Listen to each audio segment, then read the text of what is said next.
Hello students. तो देखिए बच्चों, आज का जो आपका टॉपिक है वो है नेचुरल गैस। हम लोग नेचुरल गैस के बारे में जानेंगे।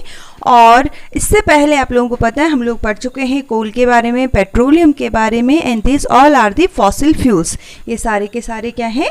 फॉसिल फ्यूल्स हैं। उसी में आज एक और है आपका, that is the natural gas. तो इसको जानेंगे कहाँ से हमें नेचुरल गैस मिलती है, किस तरह से हमारे लिए ये यूज़फुल हो सकती है। और एक स्टोरी भी आपके लिए है, आज भी आपके लिए एक बहुत अच्छी स्टोरी है जिसको मैं वीडियो के एंड में आपको सुनाऊंगी। और तब तक आपको जो है पूरी वीडियो देखनी है और उसको समझना है। और अगर आपको कुछ समझ में नहीं आता है तो आप जो है कमेंट सेक्शन में उसको लिख सकते हैं। तो चलिए बढ़ते हैं आगे कि नेचुरल गैस क्या है और कहाँ से हमको ये मिलती है। देखिए बेटा, जो गैस होती है natural gas, actually it consist mainly of methane. ठीक है, इसमें मेनली आपकी क्या प्रेजेंट होती है नेचुरल गैस में? Methane with small quantities of ethane and propane also. इसमें मीथेन, आपने गैसेस का नाम सुना होगा ना, तो ये गैस है, इसमें मीथेन है, प्रोपेन है, और आपका सबसे ज़्यादा जो है मेनली जो गैस होती है वो है मीथेन। अब ये हमें मिलती कहाँ से? जो ये गैस की हम बात कर रहे हैं, जैसे हमने कोल की बात की थी, तो कोल भी हमें धरती के नीचे से मिलता है। और जो लिविंग ऑर्गेनिजम्स हैं उनकी बॉडी जब डिकम्पोज हो जाती है इन हम कह सकते हैं एब्सेंस ऑफ एयर, एयर की एब्सेंस में, हाई प्रेशर पे, आपके हाई टेम्परेचर पे, ठीक है, तो वहाँ से कोल फॉर्म होता है प्लांट्स बॉडी से। और अगर जो प्लांट्स हैं, एनिमल्स बॉडीज़ हैं, अगर वो डिके होती हैं और सिंक हो जाती हैं आपकी कहाँ पे? सी में, ठीक है, तो वहाँ पे जब उनकी बॉडी में धीरे धीरे सेडिमेंटेशन होता है और उसके बाद उनकी जो बॉडी है कई लाखों सालों के बाद किस में चेंज हो जाती है? वो पेट्रोलियम में चेंज हो जाती है। जैसे बच्चों आप यहाँ पे डायग्राम में देख सकते हैं। तो यहीं से बच्चों आपकी यहाँ पेट्रोलियम के ऊपर आप देख रहे हैं यहाँ पे कुछ गैसेस भी फॉर्म होती हैं। जब ये डिकम्पोज होते हैं जो मटेरियल जो हैं, तो आपकी क्या फॉर्म होती है? यहाँ पे कुछ आपकी नेचुरल गैसेस भी फॉर्म होती हैं।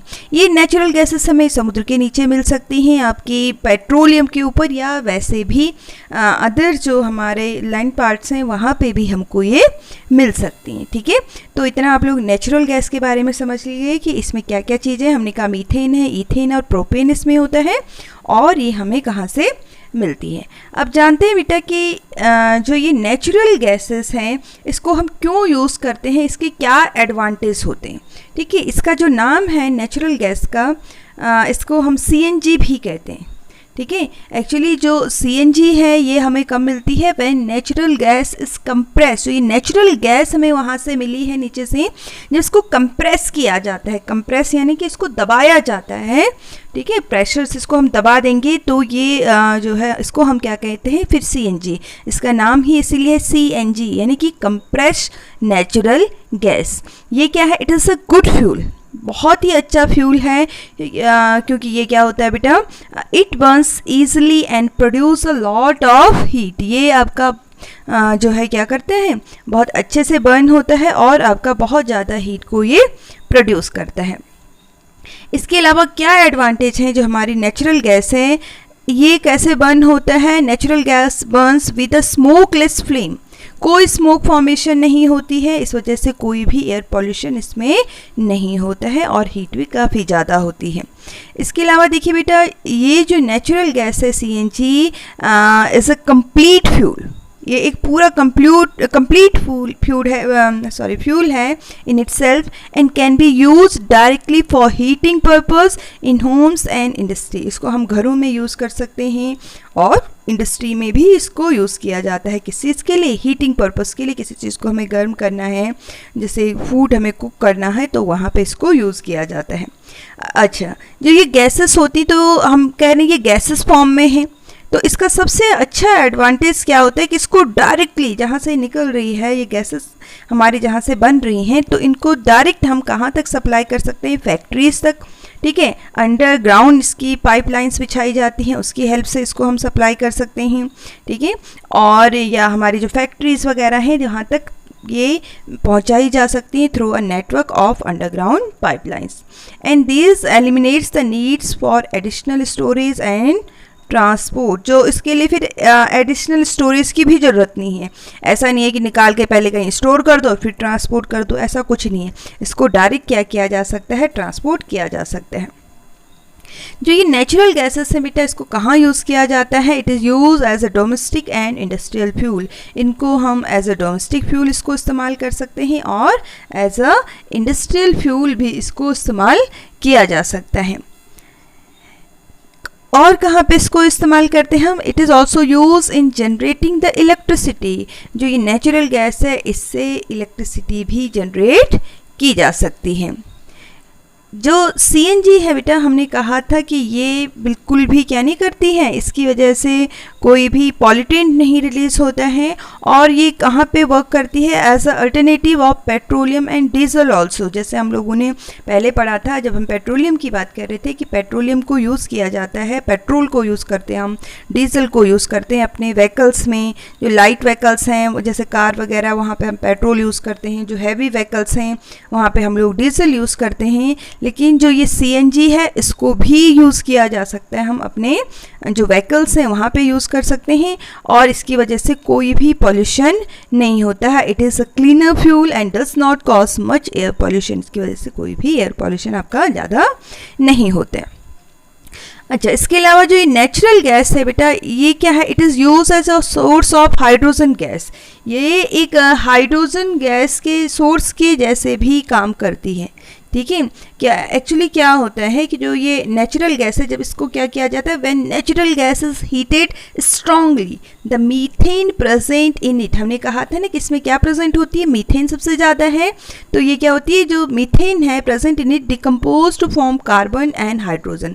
ये डिकम्पोज हो जाती है और यहाँ से दो चीज़ें आपकी बनती है, कार्बन और हाइड्रोजन। तो जो ये हाइड्रोजन यहाँ से प्रोड्यूस हो रही है, इससे बहुत सारी चीज़ें बनाई जा सकती हैं। स्पेशली इसको यूज़ किया जाता है बेटा किस चीज़ के लिए? For manufacturing the fertilizers. Fertilizers बच्चों आप जानते हैं कहाँ पे यूज़ करते हैं हम फर्टिलाइजर्स को? अपने जो हमारी क्रॉप है उनकी प्रोडक्टिविटी को बढ़ाने के लिए उसको इस्तेमाल किया जाता है। जो नेचुरल गैस है बच्चा, इसको कहाँ यूज़ किया जाता है? It is use as a starting material for the manufacture of a number of chemicals. यहाँ से आपके बहुत सारे जो केमिकल्स हैं वो बनाए जाते हैं। और ये जो केमिकल्स हैं, इन केमिकल्स को हम क्या कहते हैं? These chemicals are called the petrochemicals. क्या कहते हैं इन केमिकल्स को? जो अभी मैं बताऊंगी आपको कि क्या क्या केमिकल्स बनाए जाते हैं और कहाँ पे ये इस्तेमाल होते हैं। तो जो ये केमिकल्स हमने कहा, यहाँ से बहुत सारे केमिकल्स आपके रिलीज होते हैं और इन केमिकल्स को हम क्या कहते हैं? पेट्रोकेमिकल्स हम कहते हैं। ठीक है, तो हम कह सकते हैं कि पेट्रोकेमिकल्स क्या है? Those chemicals which are obtained from petroleum and natural gases. ऐसे आपके केमिकल्स जो ऑब्टेन कर रहे हैं पेट्रोलियम से, नेचुरल गैसेस से, तो इनको हम क्या कहते हैं? पेट्रोकेमिकल्स कहते हैं। कौन कौन है ये? मिथाइल अल्कोहल हो गया, इथाइल अल्कोहल हो गया, फॉर्मेल्डिहाइड हो गया, acetone, acetic acid, ethylene, benzene, toluene, vinyl chloride and hydrogen also. These all are the petrochemicals. ये सारे के सारे पेट्रोकेमिकल्स हैं और कहाँ से हमें ऑब्टेन होते हैं? आपके नेचुरल गैसेस से और आपके पेट्रोलियम से इसको हम ऑब्टेन करते हैं। अच्छा, ये जो पेट्रोलियम की हम बात कर रहे हैं, पेट्रोकेमिकल्स की बात कर रहे हैं बच्चों, तो ये कहाँ पे यूज़ होते हैं? जो ये हमारे पेट्रोकेमिकल्स हैं, तो आप अपने स्क्रीन पे भी देख सकते हैं। Petrochemicals are very important because they are use to manufacture a wide range of useful material. यहाँ से आपके बहुत सारे यूजफुल मटेरियल्स बनाए जाते हैं।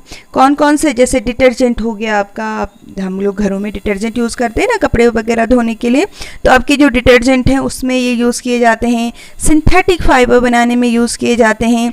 आपके जो परफ्यूम वगैरह है उसमें ये यूज़ किए जाते हैं। फॉर मैन्युफैक्चरिंग द फर्टिलाइजर्स वहाँ पे यूज़ किए जाते हैं। और आपके जो इंसेक्टिसाइड्स हैं वहाँ पे इसको हम यूज़ करते हैं। ठीक है, तो बहुत सारी चीज़ें हम पेट्रोकेमिकल से क्या कर सकते हैं? बना सकते हैं, ये ऑब्टेन कर सकते हैं। अब जो ये सोर्सेस हैं बेटा, चाहे हम कोल की बात कर रहे हैं, पेट्रोलियम की बात कर रहे हैं या नेचुरल गैसेस की बात कर रहे हैं, दे ऑल आर लिमिटेड।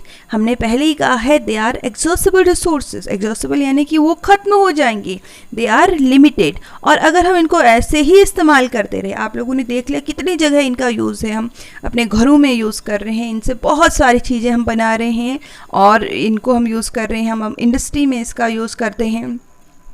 तो ये इतने यूज़फुल हैं, हमारे लाइफ का एक पार्ट हो गए, हम इसके बिना रह नहीं सकते। सोचिए इलेक्ट्रिसिटी के बिना हम रह नहीं सकते। और आपको जान के हैरानी होगी कि दुनिया में सबसे ज़्यादा जो इलेक्ट्रिसिटी का प्रोडक्शन होता है वो आपकी कोल के बर्निंग से होता है, कोल जब बर्न होती है, ठीक है। और भी बहुत सारी चीज़ें, हर एक चीज़ हमारी लाइफ में इनसे जुड़ी है। हम डिटर्जेंट की बात कर रहे हैं, हम फर्टिलाइजर्स की बात कर रहे हैं, ये सारे यहीं से तो आ रहे हैं, यहीं से तो मिल रहे हैं। आपके सिंथेटिक फाइबर्स की बात कर रहे हैं, तो एक टाइम ऐसे आएगा कि ये खत्म हो जाएंगे, दे विल फिनिश, ठीक है, because they are in limited amount. वो एक लिमिटेड अमाउंट में और ख़त्म हो जाएंगे। फिर हम लोग क्या करेंगे, फिर हमारे पास कुछ भी नहीं बचेगा। इसलिए हमें चाहिए कि हम इनको क्या करें, बहुत ही लिमिटेड अमाउंट में ही यूज़ करें, जितना हमारे लिए ज़रूरी है उतना ही यूज़ करें। और भी बहुत सारे कारण हैं इसको जो है बचाने के, क्या हो सकते हैं। It will ensure the availability of fossil fuel for a longer period of time. ये अगर हम कम से कम इस्तेमाल करेंगे बच्चों, तो क्या होगा, ये एक बहुत लंबे समय तक चलेंगे। जो हमारे फॉसिल फ्यूल हैं, चाहे हमारे पास कोल है, पेट्रोलियम है, नेचुरल गैसेस हैं, वटेवर जितने भी फॉसिल फ्यूल हैं, अगर हम इनको एक लिमिटेड अमाउंट में, बहुत नेसेसरी है तभी यूज़ करें, तो ये फिर बहुत समय तक के चलने वाले हैं, ठीक। इसके अलावा क्या होगा बेटा, ये जब बर्न होते हैं, हमने कहा कोल बर्न हो रहा है, पेट्रोलियम बर्न हो रहा है, तो ये क्या रिलीज़ करते हैं, हार्मफुल गैसेस। कार्बन डाइऑक्साइड हो गया, कार्बन मोनोऑक्साइड हो गया, ये गैसेस ये रिलीज़ करते हैं और ये हमारे इन्वायरमेंट को क्या करते हैं, पॉल्यूट करते हैं, पॉल्यूशन के लिए रिस्पॉन्सिबल हैं, ठीक है। तो अगर हम इनको कम से कम इस्तेमाल करेंगे तो क्या हो जाएगा, हमारा जो इन्वायरमेंट है इट विल क्लीन, ये क्लीन रहेगा और हमें जो है कई जो बीमारियां हैं वो नहीं होंगी। आपको पता है ड्यू टू पॉल्यूशन की वजह से ही हम क्या कर सकते हैं, जो ह्यूमन बीइंग हैं वो क्या हो रहे हैं, they are suffering from different disease, कई डिफरेंट जो डिजीज़ हैं, अस्थमा हो गया, ठीक है, और भी बहुत सारी डिजीज़ हैं जो पॉल्यूशन की वजह से हो जाती हैं, उनसे सफ़र कर रहे हैं। तो अगर पॉल्यूशन नहीं रहेगा तो हमारा इन्वायरमेंट क्लीन रहेगा, हम बीमार नहीं होंगे। जो ये पॉल्यूशन है, जब कार्बन डाइऑक्साइड, मैंने कहा जब ये फॉसिल फ्यूल बर्न हो रहे हैं तो ये क्या रिलीज़ कर रहे हैं, they are releasing the carbon dioxide gas. और आपको पता है जो कार्बन डाइऑक्साइड गैस है बेटा, ये कैसी गैस है, ये टेम्परेचर को ट्रैप कर लेती, हीट को ट्रैप करने का काम करती है। अब हीट ट्रैप होगी तो क्या होगा, हीट जब रुकेगी यहाँ हमारे अर्थ में तो इसका टेम्परेचर बढ़ेगा। और टेम्परेचर किसके लिए रिस्पॉन्सिबल होगा, ये ग्लोबल वार्मिंग के लिए। यानी कि ग्लोबल वार्मिंग, ग्लोबल किसको बोलते हैं, हम ग्लोब से किसको दिखाते हैं, अपने अर्थ को। तो हमारी ये पूरी अर्थ जो है हीट हो जाएगी, गर्म हो जाएगी। और ग्लोबल वार्मिंग के साइड इफ़ेक्ट्स आप जानते हैं कितने बड़े इसके साइड इफ़ेक्ट्स होते हैं, कि जब ग्लोबल वार्मिंग होगी, धरती का टेम्परेचर बढ़ेगा तो ग्लेशियर्स मेल्ट होंगे, ग्लेशियर्स मेल्ट होंगे तो रिवर्स में जो वाटर लेवल है वो हाई हो जाएगा, सी का लेवल हाई हो जाएगा। सी लेवल हाई होगा तो क्या हो जाएगा, जो वहाँ पे रहने वाले जो लोग हैं, समुद्र के किनारे जो रहते हैं सीशोर में, वो सिंक हो सकते हैं, वो डूब सकते हैं उस पानी में। फ्यूचर में जब ग्लेशियर ही नहीं रहेंगे तो हम लोग पानी कहाँ से पिएंगे, वाटर की अवेलेबिलिटी नहीं होगी, वाटर अवेलेबल नहीं होगा हमारे लिए। तो ये सारे क्या हैं, साइड इफ़ेक्ट हैं आपके ग्लोबल वार्मिंग के, कि ग्लोबल वार्मिंग क्या है, उसके क्या इफेक्ट्स हमारे अर्थ में पड़ते हैं। तो अब हम लोगों को क्या चाहिए कि हम फॉसिल फ्यूल को उतना ही यूज़ करें, उतना ही बर्न करें जितने हमें नीड हो, ज़्यादा ना करें, क्योंकि इसकी वजह से क्या हो रहा है, ग्लोबल वार्मिंग भी हो रही है। इसके अलावा क्या है बेटा, जो हमारे व्हीकल्स हैं, अब कैसे बचाएं हम लोग, how to save petrol and diesel, हम बात कर रहे हैं कि किस तरह से बचा सकते हैं। तो जो व्हीकल्स हैं, ठीक है, ये इनको हम कैसे ड्राइव करें, at a constant and moderate speed, एक कांस्टेंट स्पीड पे, क्योंकि जब स्पीड बढ़ती है, घटती है, तो उस टाइम पे फ्यूल ज़्यादा यूज़ होता है। फ्यूल ज़्यादा यूज़ होगा तो यानी कि हमारा पेट्रोल और डीजल ज़्यादा लगेगा, एक तो हमारा पैसा भी खर्च होगा, और ज़्यादा फ्यूल बर्न होने से क्या होगा, आपका जो है पॉल्यूशन भी ज़्यादा होगा, ठीक है। तो हमें ये ज़रूरत है कि हम लोग क्या करें, एक मॉडरेट जो है स्पीड पे ही क्या करें, जो व्हीकल्स हैं उनको ड्राइव करें। इसके अलावा और कैसे हम बचा सकते हैं बेटा, switch off the vehicle's engine at traffic lights. ऐसी जो हमारी ट्रैफिक लाइट्स हैं वहाँ पे आपको पता है हमें वहाँ पे रुकना पड़ता है, तो ऐसी कोई भी जगह है जहाँ पे हमें 1 मिनट से ज़्यादा रुकना पड़ रहा है, अगर हमें ऐसे लगता है कि हम यहाँ पे 1 मिनट से ज़्यादा रुक रहे हैं, तो हमें अपना जो क्या है व्हीकल है उसका स्विच ऑफ कर देना चाहिए, ठीक है, उसको बंद कर देना चाहिए। इससे फॉसिल फ्यूल फिर उतने टाइम पे बर्न नहीं होगा और हमारा क्या है जो एटमॉस्फेयर है वो भी क्लीन रहेगा और पॉल्यूशन भी नहीं होगा और हमारे जो है पेट्रोल और डीजल भी बचेगा। इसके अलावा बेटा क्या करना चाहिए, जो व्हीकल्स होते हैं आपको पता है उनके जो टायर्स हैं उनमें एयर प्रेशर होता है, ठीक है, तो ये हमें ये श्योर करना चाहिए, ये देखना चाहिए कि हमारे जो व्हीकल्स हैं उनमें के टायर्स में करेक्ट एयर प्रेशर हो, क्योंकि अगर एयर प्रेशर कम होता है, lower tyre pressure increase the fuel consumption, उससे फ्यूल ज़्यादा बर्न होता है, ज़्यादा फ्यूल लगता है, किसकी वजह से, ज़्यादा आपके कम एयर प्रेशर की वजह से, सॉरी। तो इसको भी हमें रेगुलरली चेक करवाना चाहिए कि जो एयर प्रेशर है वो कम ना हो, वो सही हो हमारे व्हीकल्स में। इसके साथ साथ हमें ये श्योर करना चाहिए कि हमारे जो व्हीकल्स हैं उनका रेगुलर मेंटेनेंस हो, ठीक है। आप लोगों ने सर्विसिंग सुना होगा कि गाड़ियों की सर्विसिंग कराते हैं हम लोग, तो हमें सर्विसिंग जो है वो टाइम पे करवानी चाहिए। इससे क्या होता है बच्चों, जो फ्यूल है वो कम लगता है हमारे उसमें, तो हमारा जो है फ्यूल भी कम बर्न होगा और पॉल्यूशन भी कम होगा, ठीक है। तो ये सारे क्या हैं, कुछ कुछ हमारे स्टेप्स हैं जिनकी हेल्प से हम पेट्रोल और डीजल को सेव कर सकते हैं। तो ये सारा आप लोगों ने देखा कि किस तरह से हम पेट्रोल को बचा सकते हैं, डीजल को बचा सकते हैं, क्यों बचाना चाहिए और हमें कहाँ से कोल मिल रहा है, पेट्रोलियम मिल रहा है या नेचुरल गैसेस मिल रही हैं और ये हमारे लिए किस तरह से ये यूज़फुल होते हैं। तो आज आपका ये चैप्टर यहीं पे कंप्लीट हो गया है। उसके बाद हम लोग नेक्स्ट चैप्टर स्टार्ट करेंगे। आप लोग वीडियो को लाइक ज़रूर करिए और चैनल को सब्सक्राइब ज़रूर करिए, क्योंकि इससे क्या फ़ायदा होता है, जैसे ही मैं कुछ भी अपलोड करूँगी अपने चैनल पे तो आप लोगों को क्या मिलेगा, उसका नोटिफिकेशन मिल जाएगा और आप उसको देख सकते हैं, ठीक है। तो जैसे मैंने आपसे कहा है कि मैं एक स्टोरी ज़रूर सुनाऊंगी आपको, तो आज भी मेरे पास आपके लिए बहुत अच्छी स्टोरी है, सुनिएगा ज़रूर। तो देखिए बेटा क्या होता है, एक बारी एक बच्चा होता है और उसके पापा होते हैं, ठीक है। तो जो ये पापा हैं उसके वो मूर्तियाँ बनाने का काम करते थे, एक मूर्तिकार हैं, ठीक है। क्या है वो, एक मूर्तिकार, समझते हैं आप लोग, मूर्तियाँ जो बनाते हैं, बहुत सारी मूर्तियाँ आपने देखी भी होंगी। तो जो ये मूर्तियाँ हैं बच्चों, वो जब पापा जो है मार्केट में जाते थे मूर्तियाँ बेचते थे, तो उनको उसका जो है क्या मिलता था, 2 रुपये 2.5 रुपये मिलते थे। तो अब उनको देख देख के उनके बेटे ने भी बनाना शुरू किया, बेटा भी बनाने लगा। तो बेटे की जो मूर्तियाँ थी वो बहुत कम पैसों में जाती थी, कुछ 2.5 आना, ऐसे ही 25 पैसे 50 पैसे ऐसे जाती थी, यानी कि बहुत पहले के समय की बात है ये, ठीक है। तो धीरे धीरे उसके पापा ने उसको बताने लगे कि देखो बेटा ऐसे यहाँ पे ये कमी है, इसको ठीक करो, एक कमी है उसको ठीक करो। उसने ठीक किया, दूसरी कमी बताई, ठीक किया। धीरे धीरे उसकी मूर्ति भी 2 रुपये की जाने लगी अपने पापा के बराबर। फिर भी उसके पापा उसको बताते रहे कई सालों तक। तो बच्चा भी धैर्यवान था, वो सुनता रहा, अपनी कमियों को देखता रहा और उनको क्या करता रहा, उनमें सुधार करता रहा। धीरे धीरे ऐसे चलता चले गया। अब उसके पापा की जो मूर्तियाँ हैं वो 2.5 रुपये में ही जाती थी, लेकिन बेटे की 5 रुपये में बिकने लग गई, क्योंकि उसके पापा उसमें सुधार करते रहते थे, उसको बताते रहते कि यहाँ ये कमी है, इसको सुधार करो, यहाँ ये कमी है, उसको सुधार करो। तो धीरे धीरे उसकी मूर्तियाँ और महंगी जाने लगी। अभी भी उसके पापा ने उसको बताना नहीं छोड़ा। तो एक दिन वो चिढ़ गया, जैसे चिढ़ जाते हैं बच्चे, आप लोग भी चिढ़ जाते हैं, आपकी कोई कमी बताएगा तो हम लोग चिढ़ जाते हैं ना। तो वो बच्चा जो है चिढ़ गया और उसने कहा कि क्या है कि आप तो मेरे काम में कमियां ही निकालते रहते हो, कभी आप मेरे काम को अच्छा नहीं बताते हो।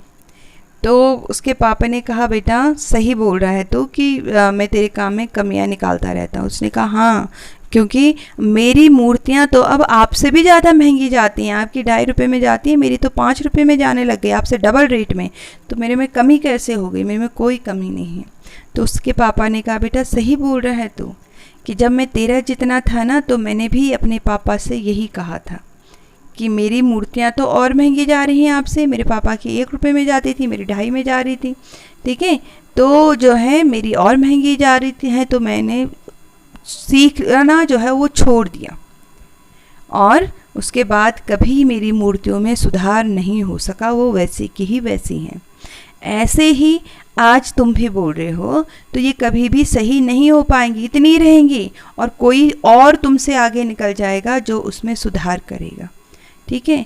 और उसके पापा ने एक और श्लोक भी उसे सुनाया कि निंदक नीरे राखिए जामे कुटी छवाए, यानी कि हम लोगों को अपने पास निंदक जरूर होने चाहिए जो हमारे काम की निंदा करें, यानी कि गलतियां निकालें, क्योंकि जब हमारे कामों में वो गलतियां निकालेंगे तभी तो हमारा काम अगली बार गलती रहित होगा, यानी कि उसमें कोई गलती नहीं होगी, है ना।